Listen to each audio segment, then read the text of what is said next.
Fala galera, hoje a gente vai assistir a segunda parte da entrevista com o professor Silviano Santiago, um expert em Machado de Assis. Mas antes, bora resolver uma outra questão com o professor Luiz Herculano? Pode ser? Aí Renatinho, relaxa que hoje eu rodo a vinheta, hein?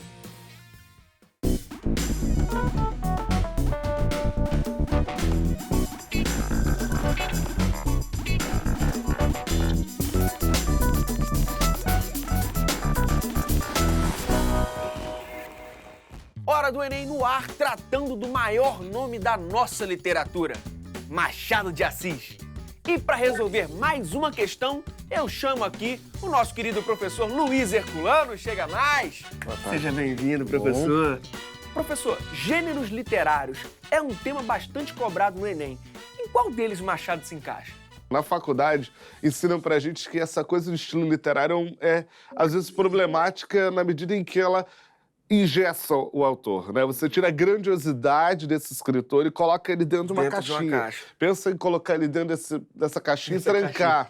E é ruim. E aí o Machado é um desses caras. Ele tá presente em dois estilos. Eu acho que ele tem uma fase que é pertencente ao romantismo, né? O romantismo, estilo de época aí do século XIX, começa lá em 1836 e se estende por quase todo o restante do século XIX e traz textos mais melancólicos, mais sentimentalistas, né? Um romance mais descritivo, onde você tem muitos adjetivos. O Machado, ele começa com Yaya Garcia e Helena, que são dois romances que têm essa pegada mais romântica.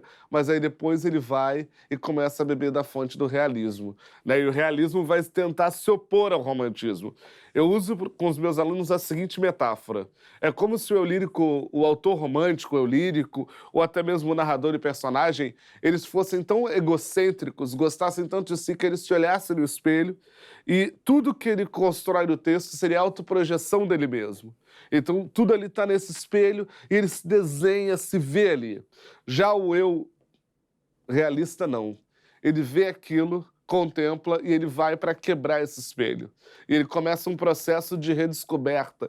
O realista, ele tem uma visão da sociedade mais dura. Ele olha a sociedade de uma maneira mais crítica, mais incisiva. O romântico, ele tinha necessidade de recriar a realidade, de fugir na ideia do escapismo, né? Então, você tem lá o Álvares de Azevedo, o próprio José de Alencar, com as criações muito exageradas, em certa medida. E o Machado, ele vem trazendo um enxugamento disso, né? Um texto mais seco, mais duro. E daí a dificuldade para alguns, né? Alguns reclamam de José de Alencar, que tem detalhe demais. E no Machado, que é uma linguagem muito dura. Mas é uma questão de se acostumar também com essa literatura. Tomar gosto pelo texto, né? Bora ver uma questão? Bora.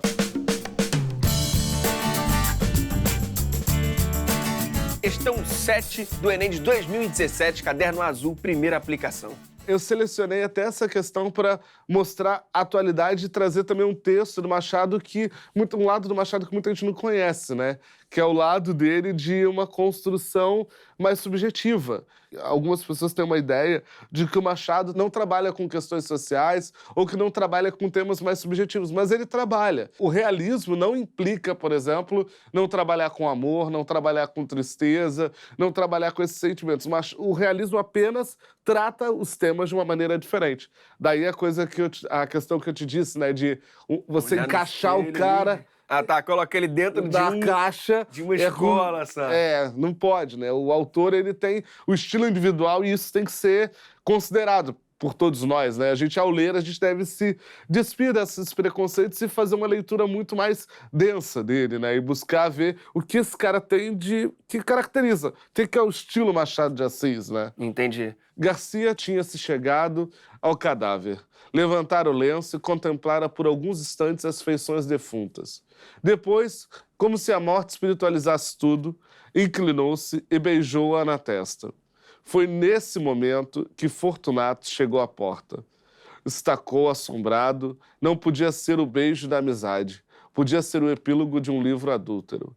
Entretanto, Garcia inclinou-se, ainda para beijar outra vez o cadáver. Mas então não pôde mais. O beijo rebentou em soluços e os olhos não puderam conter as lágrimas que vieram em borbotões. Lágrimas de amor calado e irremediável desespero.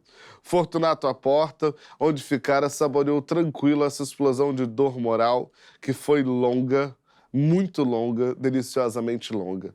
Ou seja, o narrador acha engraçado isso, né? Ele debocha desse cara que vai no velório, beija lá o cadáver, né? Numa formalidade, mas que está se contendo em sentimentos, né? O romântico construiria isso daí de outra maneira, né? Traria ao texto uma dramaticidade muito maior. E o Machado vai e faz uso do recurso da ironia para poder construir essa ideia. Então, acho que isso também é importante que o candidato, quando for responder, perceba essa sutileza que está presente. Tem também uma coisa no livro, no Dom Casmurro, conta a história, né, do Bento Santiago e da Capitu, e tem aquela, né, sempre questão, né, que todos os professores de literatura jogam para os alunos, né, no livro. Ah, a Capitu traiu ou não traiu o Bentinho? Houve uma traição afinal, né? E o olhar dela para o cadáver do outro. E o Machado traz isso porque retrata a sociedade, né? Acho que a hipocrisia da sociedade do século XIX, que vivia de privilégios, que gostava de estar bem, mas que queria manter a moral e os bons costumes, né? Então, você não podia ter o seu nome associado àquilo. Um outro ponto também do Dom Casmurro que eu acho que é interessante e traz a questão da mulher é dizer que a Capitu às vezes agia como homem, né? Porque ela falava, ela interpelava, ela tinha esse poder, né? Então, mais um ponto que as mulheres do Machado eram diferentes, por exemplo, das mulheres do Zé de Alencar. Se eu pensar na Iracema, que era uma mulher que sofreu, né? Que viveu, apesar de ser uma índia muito poderosa, mas teve toda uma outra dinâmica de observação, né? Que a gente pode fazer aí. Eu não vou contar a história da Iracema. Leiam. Mas e aí, professor? Como a gente resolve essa Como questão? resolve? Vamos lá. No fragmento, o narrador adota um ponto de vista que acompanha a perspectiva de Fortunato. O que singulariza esse procedimento narrativo é o registro da... Muita gente tem dificuldade de lembrar dos elementos da narrativa. E aí, como perceber esse narrador machadiano, né? Esse narrador que a gente chama de onisciente, que é o cara que conta a história e vai ali se intrometendo, colocando suas opiniões. E isso também está na parte linguística, né? Acho que o distanciamento que ele tem no texto ao contar a história facilita a intromissão dele. Então, a gente tem uma cena descrita e ele pede para você dizer o que singulariza esse procedimento narrativo. Então, a gente tem indignação face à suspeita do adultério da esposa. A gente percebe indignação ali? Não. Não há indignação, né? Foque na ironia ali, que vai ajudar a gente a pensar na resposta. Tristeza compartilhada pela perda da mulher amada? Não, não há o foco na tristeza nesta parte. Depois, espanto diante da demonstração de afeto de Garcia? Poderia se pensar, poderia mas... pensar. Será que... Vamos ler a outra. O prazer da personagem em relação ao sofrimento alheio? Prazer da personagem. O prazer dessa personagem em relação ao sofrimento do outro, será? Vamos ver. E a superação do ciúme pela comoção decorrente da morte? Não. Não tem uma... A gente ficaria entre C e D. Sim. Agora, o que diferencia C da D? Não sei, ali aquele deliciosamente... A ironia. Olha o esquema do Machado. E aí a gente tem a D como a resposta. Porque aqui a gente precisa pensar que o espanto diante da demonstração de afeto, ele pode até estar ali, mas ele não é o que singulariza o procedimento narrativo. O procedimento narrativo está exatamente na frase que diz Fortunato à porta, onde ficara, saboreou tranquilo essa explosão de dor moral. Então a dor moral é que o cara se envergonhou, né, de estar ali. Então assim, há uma coisa dele de estar naquela situação que teoricamente é constrangedora, que foi longa, muito longa, deliciosamente longa. É uma coisa que ele ficasse ali observando, né, e falando, olha ali, né, viu, ó. Esse contraponto aí de saboreou com o momento e o deliciosamente. Exato. O uso do advérbio aqui nos auxilia a chegar à melhor resposta, né? Então, deliciosamente longa é a ideia do sarcasmo presente. Então, reforçando, a resposta é a letra D de D. dado. D de dado. Então, professor, chega mais pra frente.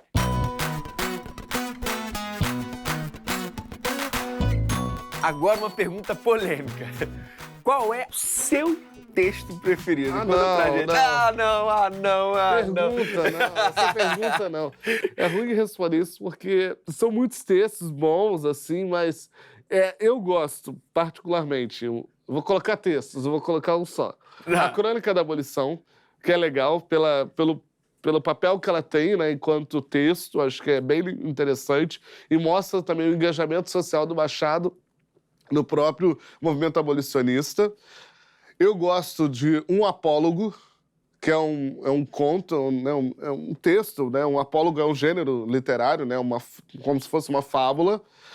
E livro O Brás Cubas é o meu predileto, que eu já li um monte de vezes e tudo, mas eu já li muita coisa. Acho que Papéis Avulsos também é um texto maravilhoso. E a gente leu toda a obra do Machado, não faz mal, sabe? Faz bem. Pega e vai lendo aos poucos, vai se acostumando, né? O que alguns alunos reclamam é a linguagem, né? Acho que é o que mais dificulta, mas tenta fazer uso do dicionário.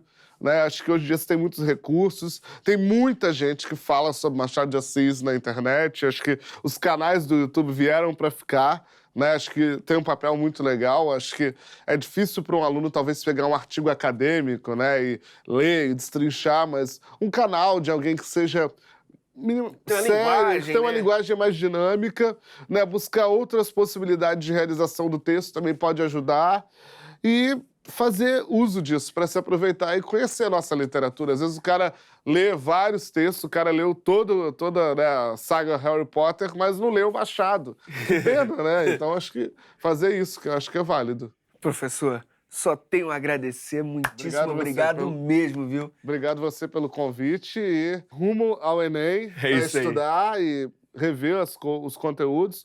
Acho que uma dica que eu deixo para o candidato é fazer uma linha dos estilos de época da literatura, não para decorar as características, mas para poder ver como elas, né, estão inseridas em alguns textos. Acho que isso é importante.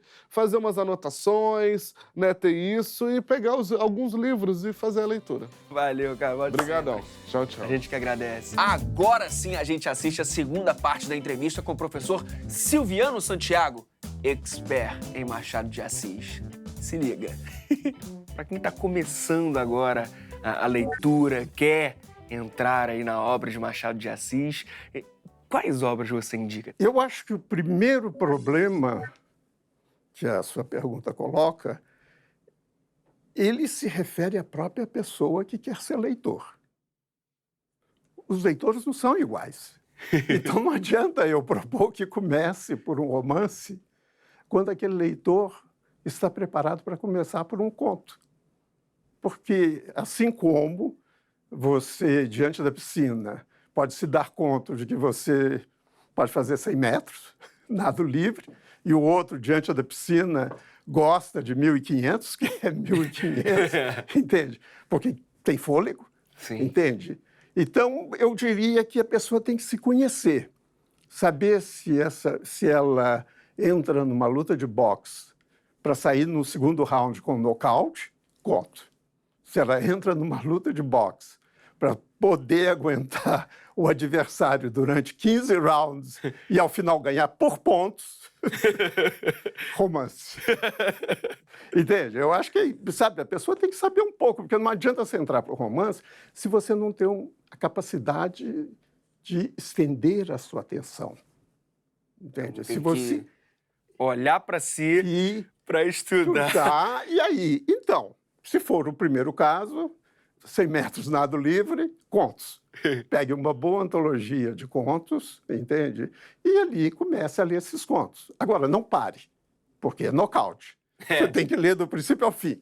Entende? São 10, 15, 20 páginas no máximo, então é assim. E o próprio escritor sabe disso. Ele tem que conquistar o leitor dessa forma. Agora, se você está disposto a entrar numa maratona, então pega um romance. Pega um romance e aí você sabe que você vai ter o primeiro round, segundo round, terceiro round, quarto round, até o 15º round. E entre esses rounds, obviamente, você está tão machucado que é bom você sentar um pouco, refletir e até voltar algumas páginas e falar assim, como é que é mesmo o capítulo 12 e para continuar no capítulo 70, entende? Porque são capítulos curtos, Machado de Assis. E isso, aliás, é uma das características da prosa de Machado de Assis, porque ela, sobretudo os últimos grandes romances dele, no início não, ele tinha romances mais convencionais. Os últimos grandes romances dele é uma prosa meio de vai e vem. É uma prosa, entende? Que brinca que com isso. brinca com a própria noção de tempo, entende? Ela não segue uma cronologia assim, nascimento, família, estudos, profissão, casamento, etc. Quer dizer, é uma coisa que vai e vem aos empurrões, que eu acho que tem que até haver mesmo com o tipo de vida que ele tinha, entende? De novo, eu volto à questão da doença. Quer dizer, a escrita de Machado de Assis é meio a escrita, sabe, do sismógrafo. Sim. Que apreende o terremoto, sabe, assim? Quer dizer, é um terremoto a escrita de Machado de Assis no romance, não no conto. No conto, puf, né? Mas no romance, ela é uma escrita de leitura difícil por causa disso. Que ela vai meio aos solavancos, de repente ele para, conta uma historinha, aí você pensa que aquilo tem sentido, tem muito sentido, que aquela historinha tem um valor simbólico ou metafórico muito grande, aí volta, como dizíamos no capítulo anterior, aí você volta, sabe? Quer dizer, então, isso é uma das dificuldades, às vezes, de Machado de Assis, porque é uma escrita em que morre a cada capítulo e renasce. Ela morre a cada capítulo e renasce, vai assim. Então, isso, para mim, é extremamente estimulante, entende? Porque é como se eu tivesse 7 vidas, entende? Ao ler aquele livro, eu vou descobrindo que eu tenho muitas vidas, nós temos muitas vidas, entende? E que essas vidas não são tão simples quanto o mero relato cronológico, sabe? Ela não tem essa ordem, ela não... Não tem muito, você que organiza um pouco. Como você organiza sua própria vida, através de quê? Através de lembranças, da memória, através de contato com outras pessoas, de um filme que você vê, de um espetáculo de teatro que você vê, ou de um show de música, ou um disco que você escuta, etc.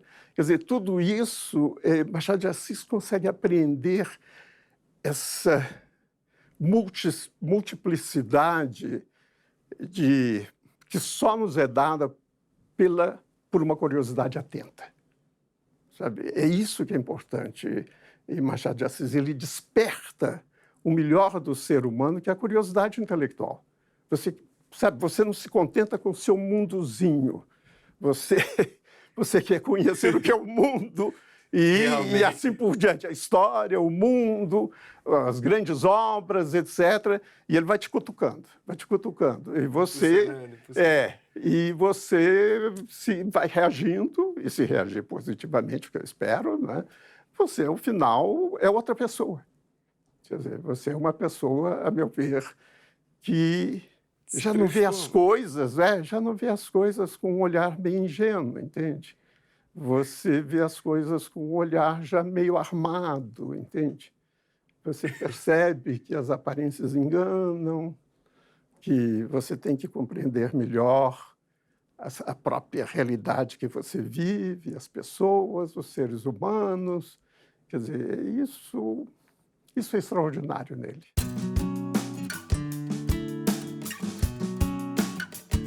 Vejo que você fala com muita paixão e você falou em lembranças, memórias, que ele toca muito nisso.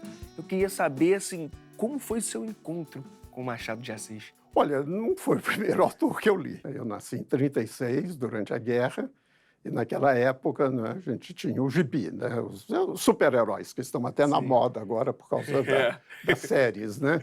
E o cinema também, né? Eu ia ao cinema, desde criança eu ia ao cinema.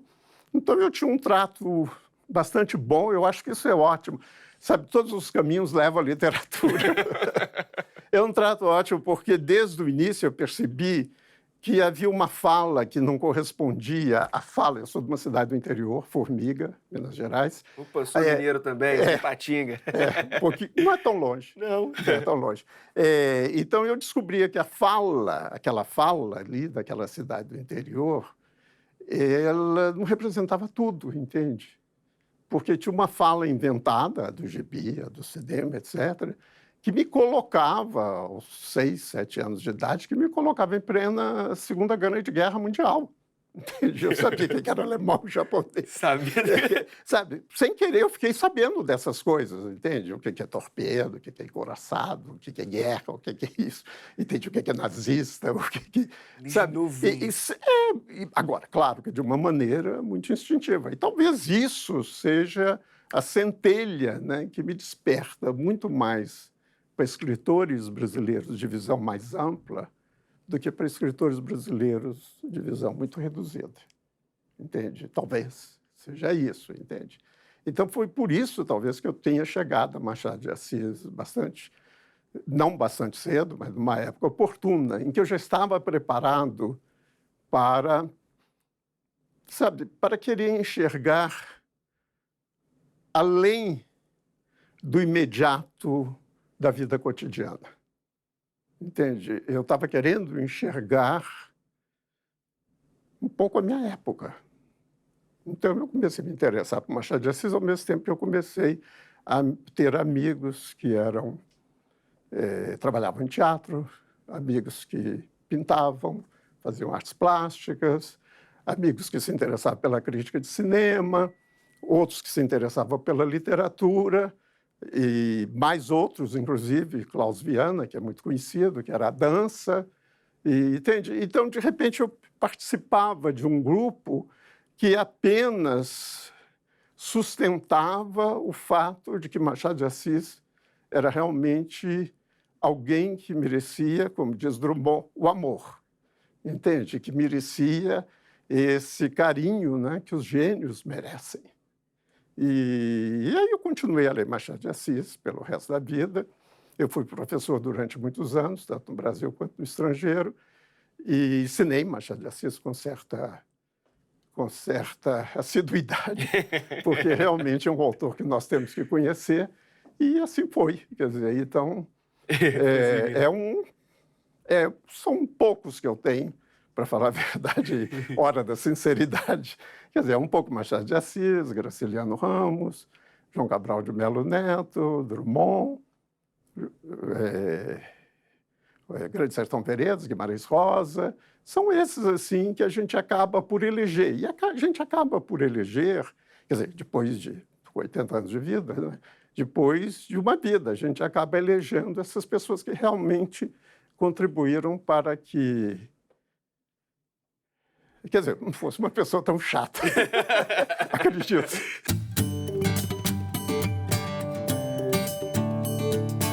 Para encerrar, qual o conselho que você dá para a galera que está aí estudando para fazer o Enem esse ano? É que vale a pena acreditar na educação.